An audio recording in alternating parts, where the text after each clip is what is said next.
You're the man. Well, welcome back, everybody, to my channel, Andrew Westberg 1126. How are you doing? Thank you for watching. Well, I'm all the way over here in Detroit, Michigan now. Can you believe it? Yeah. I got transported once again. I'm not in Kent County anymore. I'm over here in Detroit, Michigan, in Wayne County, Michigan. Welcome to my video titled, You're the Man. So a little bit about that. Where did I get "you're the man" from? Common phrase you hear a lot in these days, in this day and age, among our contemporaries. 2 Samuel chapter 12, verse 7 says, Then Nathan said to David, You are the man. This is what Jehovah, the God of Israel, says.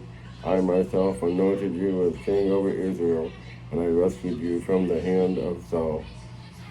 All right. So they didn't use the contractions back in those days in the Hebrew language. Oh. Hey, how you doing? My friend Darian. Anyway, so he says, You are the man. So what's that about? Well, he made it all the way to the top. He got everything he could ever want. Got everything he could possibly ask. He was at the top of the world, about to be made a king. Nathan the prophet said to David, the king, You are the man. What was that about? Well, let's back up a little bit. Remember the story of David and Bathsheba? Yeah. So it says in 2 Samuel chapter 12, verse 3, But the poor man had nothing but one small female lamb which he had bought. He cared for it, and it grew up together with him and her sons.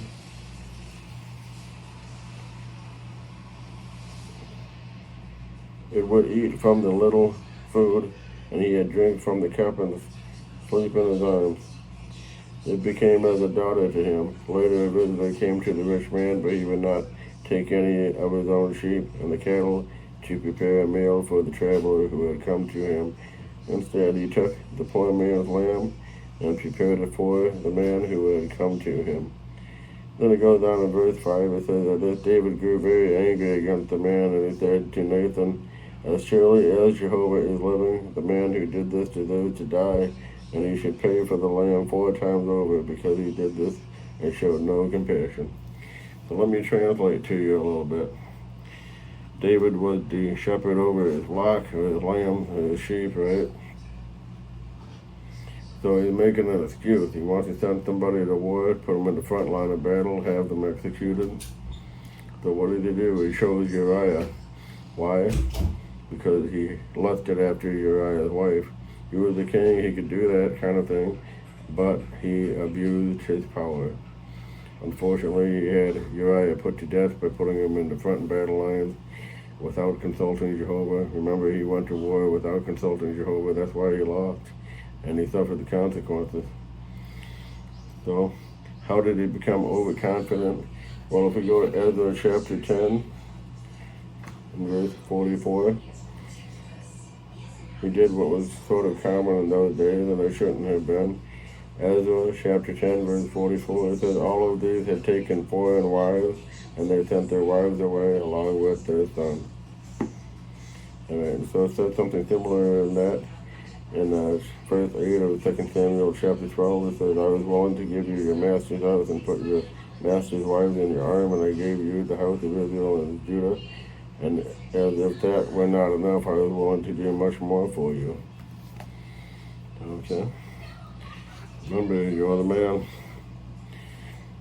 But then Nathan the prophet pronounced judgment on David. David repented. He said, I'm so sorry I did this. Yes, I wanted Bathsheba for my wife, and I took her from Uriah. And what I did was bad in Jehovah's eyes. Please forgive me. So Nathan the prophet said, Jehovah forgives you. All right? But then he had to pay a certain price for that, a certain penalty. The firstborn of Bathsheba, was dead upon birth. Wasn't allowed to live because of Jehovah. So they felt regret over that. So this is a humbling experience. Next time somebody walks up to you and says, You're the man, Are you going to get in the elated ego, or are you going to try to humble yourself? Remember, in this world, it's Lego my ego, right? You're the man. You are the man. Well, let's try to humble ourselves. Let's try not to get such a big head. That meant something back in those days, in the Bible days, back about 3,000 years ago, during the writing of 2 Samuel, second letter from Samuel, or 2 Samuel, whichever it was. All right. So we have a lesson to learn from this, right? Let's not be overconfident. Let's try to take it easy. Let's not rely on what we believe.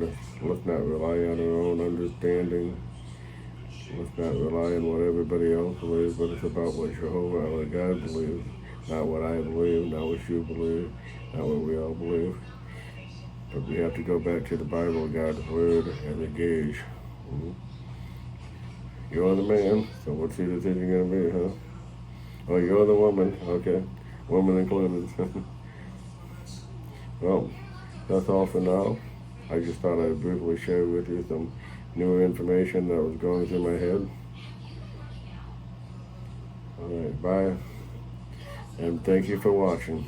Thank you very much for watching. Please come back to Andrew Westberg 1126. Thank you.